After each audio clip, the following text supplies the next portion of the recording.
À 4h du matin, près des Canaries, un convoi est stoppé et le temps semble se figer. 57 camions, dissimulant des armes sous des sacs d'aide humanitaire, dévoilent en quelques heures un arsenal suffisant pour déstabiliser durablement un pays déjà sous tension. Alors qu'est-ce que cela change concrètement pour vous lorsque Ibrahim Traoré choisit d'exposer ses preuves au grand jour plutôt que de les enfermer dans le silence des rapports classifiés? Parce que derrière cette scène nocturne, la sécurité, les institutions et l'avenir même du Burkina Faso commencent à vaciller. Cette séquence ne promet pas un récit spectaculaire de plus, mais une lecture utile de ce qui est réellement en jeu. Pour le public, l'intérêt est direct. Comprendre comment une saisie apparemment technique engage la sécurité quotidienne, la solidité des institutions et les marges économiques d'un État déjà contraint. L'objectif est simple et mesurable en une phrase. Clarifier comment le Burkina Faso a frôlé une guerre programmée et pourquoi cela concerne chacun. La promesse repose sur une méthode. D'abord, distinguer les faits établis des hypothèses sans ajouter de chiffres absents des éléments disponibles. Ensuite, replacer les données dans une chronologie courte afin de voir ce qui a changé avant et après l'interception. Enfin, traduire ces constats en conséquences concrètes pour 4 cercles: l'État, l'économie, la société et l'environnement régional. Ce cadre permet aussi d'évaluer la décision d'Ibrahim Traoré sans posture partisane, comme un choix de transparence aux effets vérifiables. À la fin, le lecteur doit pouvoir répondre à une question pratique. Qu'est-ce qui aurait pu arriver et qu'est-ce qui a été évité? En moins de 48 heures, un chiffre fait basculer toute la lecture du dossier, près de 700 millions de dollars. Cette estimation indique que les 57 camions interceptés ne sont pas un épisode isolé, mais la partie visible d'un dispositif conçu pour durer et se déployer à grande échelle. À partir de là, l'affaire quitte le registre de la saisie spectaculaire pour entrer dans celui d'un projet structuré avec des relais logistiques, financiers et politiques étendus. Ce glissement impose une relecture immédiate du contexte. Les premières vérifications montrent que la cargaison ne pouvait pas être mobilisée par un réseau opportuniste. La valeur cumulée du matériel, la diversité des armes et la cohérence des routes empruntées dessinent une architecture préparée sur plusieurs mois. Les analystes observent alors un écart net entre ce qui a été stoppé et ce qui devait suivre, signe qu'un calendrier plus large était en cours d'exécution. Dans les heures suivant l'interception, les forces burkinabées sécurisent la zone et transmettent les données vers Ouagadougou. Les informations commencent à converger, mêmes intermédiaires, mêmes circuits de financement, mêmes points de passage déjà signalés dans des dossiers antérieurs. Cette convergence réduit l'hypothèse du hasard et renforce celle d'une orchestration. Le dossier change de statut, passant d'un incident frontalier à une menace systémique. C'est dans ce cadre qu'Ibrahim Traoré intervient dans la narration publique. En assumant la diffusion de chiffres clés et en élargissant le débat au niveau national, il transforme une enquête technique en enjeu collectif. La transparence devient alors un outil pour fixer le cadre du récit et empêcher que d'autres interprétations ne s'imposent. Cette mini-révélation répond à la question ouverte au départ. Ce qui était en jeu dépassait largement les camions visibles cette nuit-là. Elle en ouvre une autre, plus lourde. Jusqu'où ce dispositif aurait-il pu aller sans cette interception initiale? Au cœur de cette séquence, un personnage permet de comprendre comment l'affaire a réellement basculé du détail vers l'événement. Le capitaine Moussa Kaboré. Lors d'une patrouille nocturne près des Canaries, il remarque un convoi inhabituel avançant phares éteints comme s'il cherchait à se fondre dans la nuit. Ce signal en apparence mineur déclenche une alerte immédiate et enclenche une chaîne de décision rapide. Autour de lui, les premières heures sont marquées par une mobilisation discrète mais intense.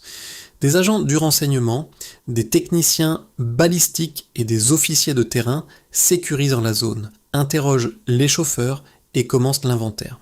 Le rythme est soutenu car chaque minute compte pour éviter les fuites d'informations et empêcher un repli du réseau. Dans cette phase initiale, un indice isolé peut devenir un pivot d'analyse capable de réorienter toute l'enquête. Les impacts précoces se font sentir au sein des institutions. Des services longtemps cloisonnés commencent à travailler ensemble, échangeant des données en temps réel. Cette coordination nouvelle améliore l'efficacité, mais elle révèle aussi des fragilités existantes, notamment dans la surveillance des axes frontaliers et la circulation des informations sensibles. L'épisode agit comme un révélateur. Pour Ibrahim Traoré, ces signaux confirment que l'affaire dépasse un simple incident opérationnel. La réaction déclenchée par l'initiative d'un seul officier montre qu'un engrenage dangereux a été interrompu à temps. Le message implicite est clair, une décision individuelle prise au bon moment peut empêcher un basculement collectif aux conséquences durables. Tout commence par un déclenchement soudain. Dans la nuit du 16 août, près des Canaries, les forces burkinabées stoppent les 57 camions soupçonnés de dissimuler autre chose que de l'aide humanitaire. Les ordres sont immédiats et précis. Sécuriser la zone, isoler les chauffeurs, figer toute circulation d'informations. Les gestes sont simples, presque mécaniques, dictés par l'urgence. Les armes sont comptabilisées, photographiées, placées sous scellés. Les premières de données remontent vers Ouagadougou par des canaux sécurisés. À ce stade, l'objectif n'est pas encore d'expliquer, mais d'empêcher l'effet domino qui aurait permis au réseau de se disperser. Le deuxième jour marque un tournant décisif. Les inventaires détaillés révèlent une ampleur qui dépasse les premières estimations visuelles. Des dizaines de milliers de fusils d'assaut, des millions de munitions, des missiles antiaériens et des explosifs composent un arsenal pensé pour durer. La première évaluation financière, proche de 700 millions de dollars, agit comme un électrochoc institutionnel. Cette masse logistique exclut définitivement l'hypothèse d'une contrebande opportuniste. À partir de ce moment, le dossier change de nature. Il ne s'agit plus seulement de bloquer un convoi, mais de comprendre une mécanique de déstabilisation. Sous cette pression, la décision politique s'impose. Ibrahim Traoré convoque le Conseil national de sécurité. Autour de la table, militaires et responsables civils prennent la mesure de ce qui a été évité de justesse. Les échanges sont courts, techniques, orientés vers l'action. Le dossier est requalifié. D'une opération frontalière, il devient une affaire nationale touchant à la souveraineté même de l'État. Cette requalification déclenche une accélération. L'enquête s'élargit alors en parallèle sur plusieurs axes.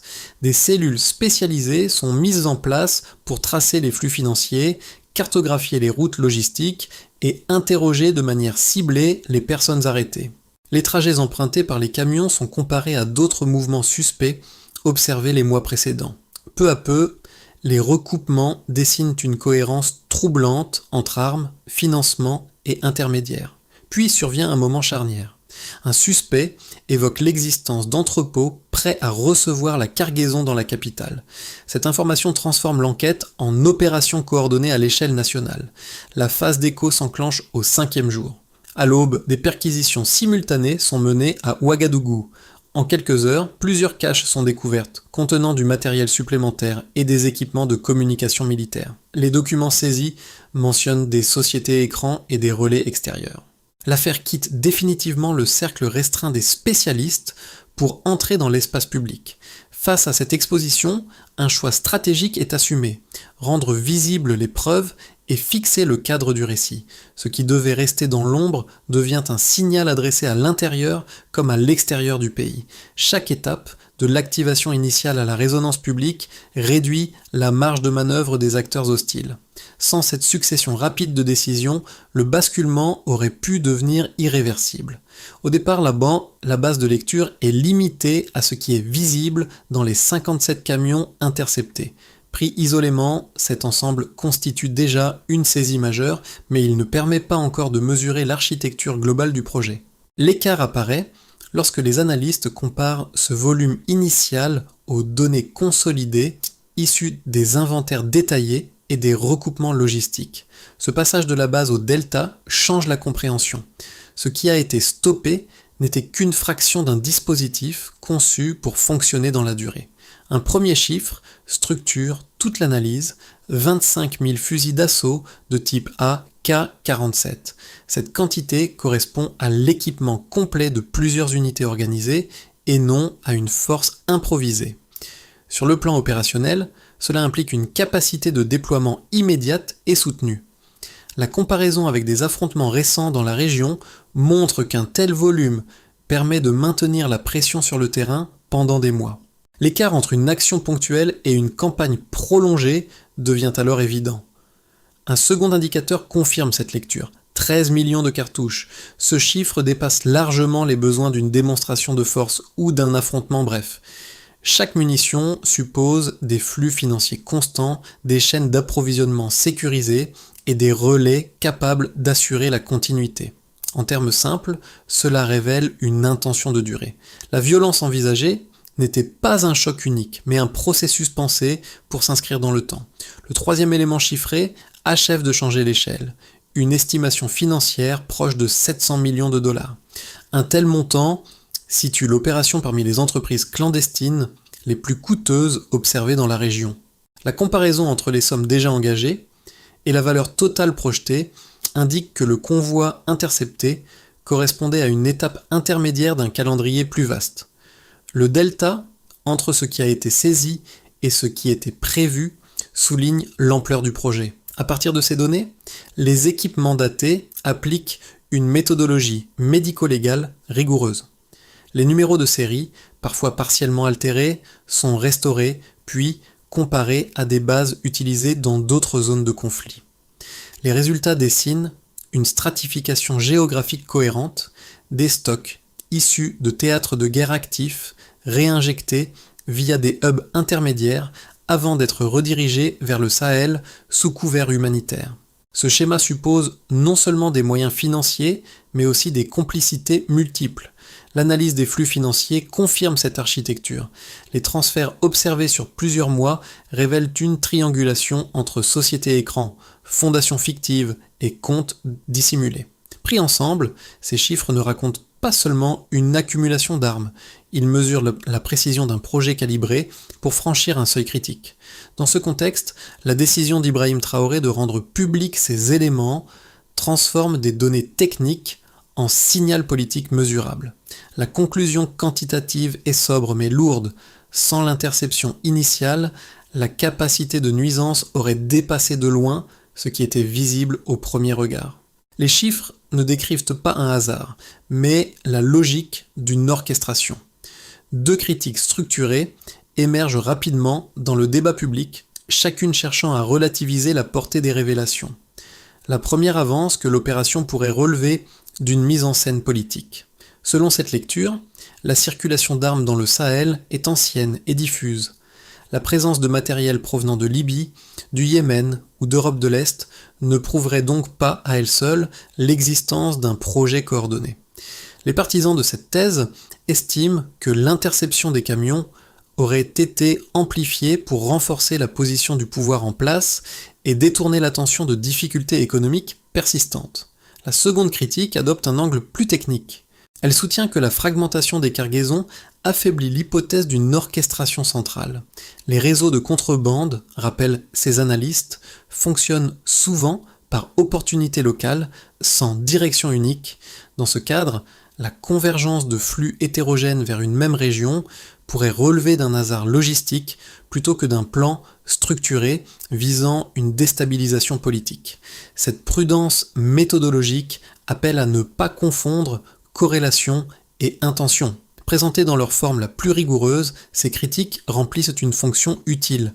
Elles obligent l'enquête à résister aux conclusions hâtives. Pourtant, l'examen des éléments confirmés en limite la portée.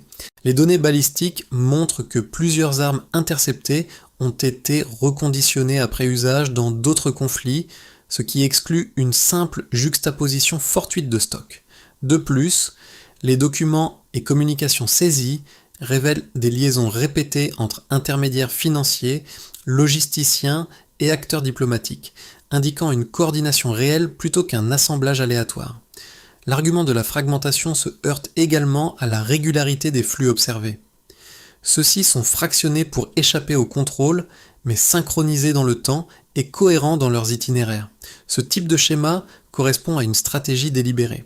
Des confirmations indépendantes, issues d'organismes régionaux, renforcent encore cette lecture en validant les liens transnationaux du réseau.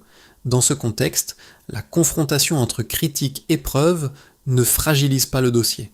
elle en éprouve la solidité. Pour Ibrahim Traoré, cette étape est décisive. Elle permet de transformer un soupçon spectaculaire en un ensemble de faits capables de soutenir un débat public informé et durable. La bascule intervient lorsque l'enquête quitte définitivement le terrain matériel pour entrer dans le registre institutionnel. Jusqu'ici, les éléments décrivaient une capacité de violence massive, appuyée par des chiffres et des flux cohérents. Mais un détail change la lecture globale. L'existence de documents administratifs prêts à l'emploi saisis lors des perquisitions. Il ne s'agit plus seulement d'armes destinées à alimenter un chaos diffus, mais d'un scénario préparé pour structurer l'après. Dans l'espace public, cette révélation modifie la perception du risque. Une chose est d'imaginer des violences sporadiques, une autre est de comprendre qu'un basculement institutionnel avait été anticipé, organisé, presque formalisé. Ce passage du possible au planifié transforme l'affaire en enjeu politique majeur, lisible par tous. C'est à ce moment précis qu'Ibrahim Traoré assume un changement de posture. En exposant ces éléments, il ne cherche plus uniquement à prouver l'ampleur d'une menace, mais à montrer sa nature. La transparence cesse d'être défensive. Elle devient offensive, destinée à couper court aux récits concurrents et aux zones grises. Cette révélation répond à une attente suspendue depuis le début. La saisie n'a pas seulement empêché une accumulation d'armes, elle a interrompu une trajectoire déjà écrite.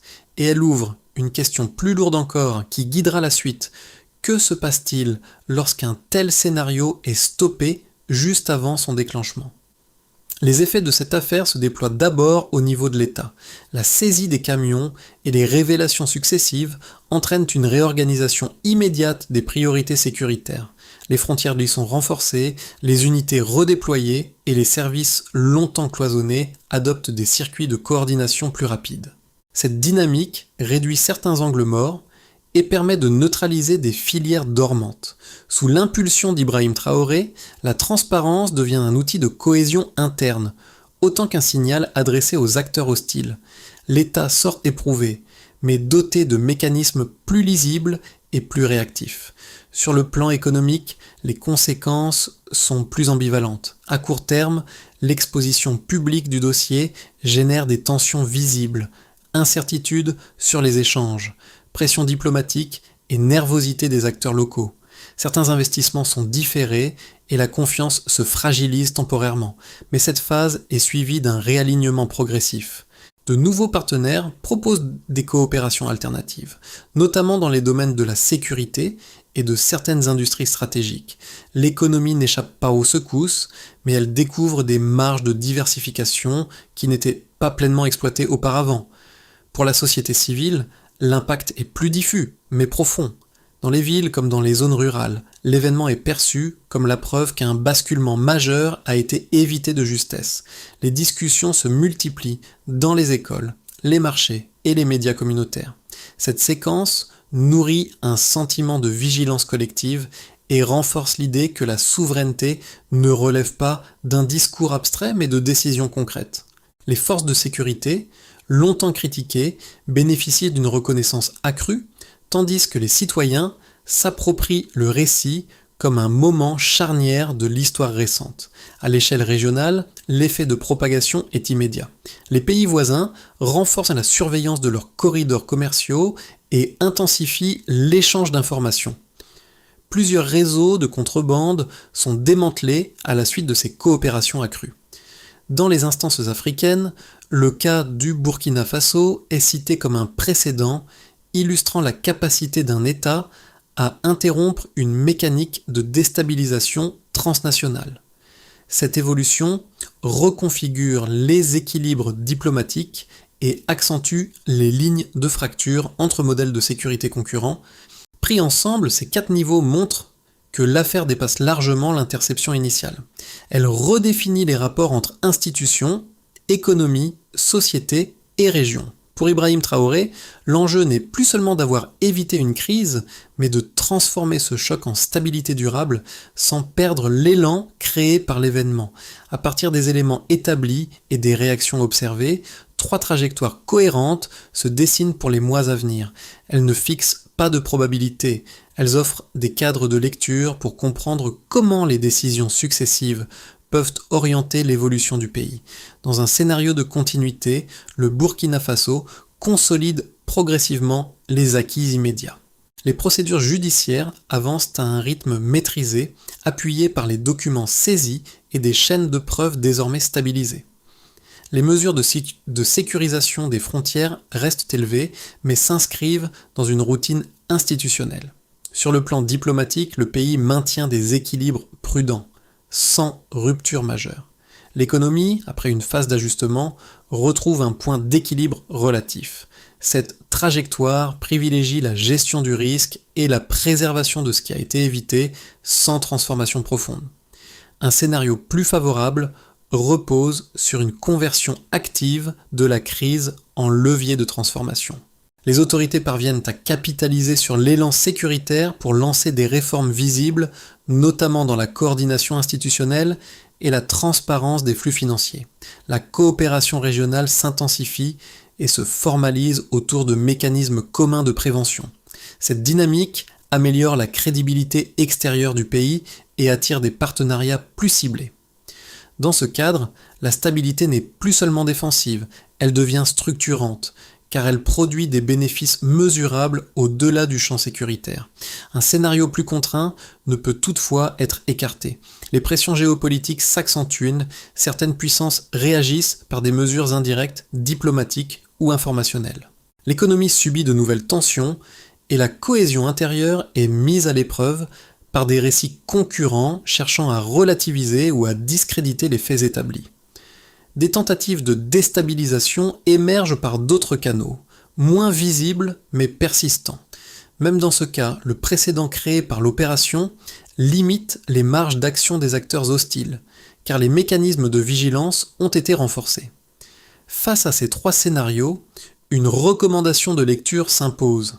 Observez moins les déclarations que l'enchaînement concret des décisions permet de distinguer la posture de la trajectoire réelle. Si certaines mesures sont maintenues, alors la stabilité peut s'ancrer. Si elles s'érodent, le risque réapparaît sous d'autres formes. La question ouverte est désormais claire. Quel scénario sera nourri par les choix faits aujourd'hui et lequel restera théorique faute de constance ? Au-delà des institutions et des scénarios, cette affaire touche concrètement la vie de plusieurs groupes sociaux, souvent de manière silencieuse. Pour les familles urbaines, l'interception des 57 camions cesse d'être un fait abstrait. Elle devient la démonstration tangible qu'une séquence de violence à grande échelle a été évitée.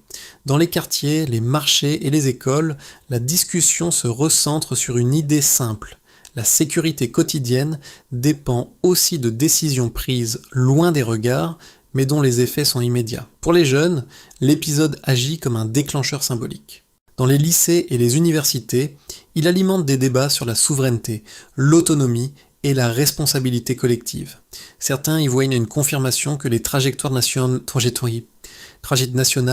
ne sont pas figées, mais influencées par des choix précis. Des initiatives locales émergent, centrées sur l'information, la vigilance et la compréhension des mécanismes de déstabilisation, afin de ne pas subir passivement des récits importés. Pour les anciens militaires et les forces de sécurité, la portée est différente. L'affaire résonne comme une reconnaissance implicite après des années de critiques et de contraintes. Le fait que des décisions opérationnelles aient été suivies d'une exposition publique assumée renforce le sentiment que l'action de terrain peut être soutenue au plus haut niveau. Cette reconnaissance contribue à restaurer une confiance interne, souvent fragilisée. Enfin, pour les communautés rurales, souvent éloignées des centres décisionnels, l'épisode rappelle que la stabilité nationale se construit aussi par des gestes quotidiens, signaler des mouvements inhabituels, protéger les axes, coopérer avec les autorités locales. Leur rôle, discret mais constant, montre que la sécurité n'est pas uniquement descendante. À ce stade, une question s'impose pour chacun. Comment transformer cette prise de conscience en vigilance durable sans céder à la peur ni à l'indifférence ? Pour transformer une crise évitée en stabilité durable, une feuille de route claire s'impose, articulée autour d'actions lisibles, d'acteurs identifiés et d'indicateurs vérifiables. La première étape concerne la sécurisation des frontières. Les forces armées coordonnent des unités mobiles avec des dispositifs de surveillance renforcés, tandis que les autorités locales facilitent la circulation de l'information. Le critère de suivi est précis, réduction mesurable des infiltrations et délai de traitement des alertes. La deuxième étape porte sur la gestion du matériel saisi. Une partie est neutralisée de manière irréversible, l'autre réaffectée à des usages contrôlés sous supervision indépendante. L'objectif est double, empêcher toute réintroduction clandestine et transformer un symbole de menace en ressource documentée. La réussite se mesure par la traçabilité complète des inventaires et la publication régulière de rapports accessibles. La troisième étape vise la traçabilité financière. Les flux identifiés sont centralisés, puis redirigés vers des priorités sociales définies à l'avance, notamment l'éducation et la santé. Un dispositif public de suivi budgétaire permet aux citoyens de vérifier l'affectation des fonds. L'indicateur clé est la régularité des mises à jour et la clarté des données publiées. La quatrième étape relève de la consolidation diplomatique. Sous l'impulsion d'Ibrahim Traoré, le pays privilégie des partenariats régionaux fondés sur la réciprocité et l'échange d'informations sécuritaires. Le succès se juge à la continuité des coopérations et à la capacité à maintenir des positions communes dans les instances africaines. Enfin, la communication publique doit rester stable et rapide. Informer avant que les rumeurs ne s'installent devient une règle opérationnelle. Des bulletins réguliers, factuels et mesurables permettent de préserver la confiance. Cette feuille de route répond à la question laissée en suspens. Sans suivi concret, une crise évitée perd sa portée stratégique. 1 an après les premiers contrôles nocturnes, le fil discret qui relie toute cette affaire revient à son point de départ. Une patrouille, des phares éteints et l'intuition d'un officier qui refuse de détourner le regard. Ce moment, presque invisible sur le coup, est devenu un repère collectif. Il rappelle que les basculements historiques ne commencent pas toujours par de grands discours, mais par des décisions prises dans l'ombre, au bon moment. Autour de ce geste initial, un sens partagé s'est progressivement construit. Dans les écoles, l'histoire circule comme un exemple de vigilance. Dans les forces de sécurité, elle résonne comme une validation d'années d'efforts souvent critiqués. Pour de nombreux citoyens, elle agit comme une preuve tangible que la souveraineté n'est pas un concept abstrait, mais une suite d'actes précis, enchaînés sans relâche. Ibrahim Traoré revient régulièrement sur cette séquence pour souligner une idée constante. Exposer les faits n'était pas un pari narratif, mais une responsabilité. En choisissant la transparence, il a inscrit l'événement dans une mémoire collective qui dépasse les chiffres et les procédures. Une phrase circule désormais, sobre et tenace. Un pays tient debout quand il choisit la lucidité. Elle résume ce qui a été évité et ce qui reste à préserver. Aujourd'hui, le récit du Burkina Faso dépasse largement le cadre d'une opération sécuritaire réussie. Il devient un point d'observation pour tous ceux qui s'interrogent sur la manière dont un État peut défendre sa stabilité sans céder ni au secret excessif, ni à la surenchère. Les décisions prises, les preuves rendues publiques et la posture assumée par les institutions dessinent une méthode plus qu'un modèle. Agir, documenter, puis expliquer. Ce message ne s'adresse pas uniquement aux responsables politiques ou aux analystes. Il concerne aussi les citoyens ordinaires, ici comme ailleurs, confrontés à des récits contradictoires et à des crises souvent présentées comme inévitables. L'expérience montre qu'une vigilance collective, appuyée par des faits lisibles, peut réduire l'espace laissé aux manipulations et aux rumeurs. Dans cette perspective, la démarche portée par Ibrahim Traoré ouvre un espace de dialogue plutôt qu'un appel à l'adhésion aveugle. Elle invite à discuter des choix, à interroger les méthodes et à observer leurs effets concrets dans le temps. Rien n'est figé, tout se construit par enchaînement. La question finale reste volontairement ouverte et elle vous concerne directement. Face à des décisions qui engagent le collectif, quelle place accordez-vous à la transparence, là où vous êtes? Vous êtes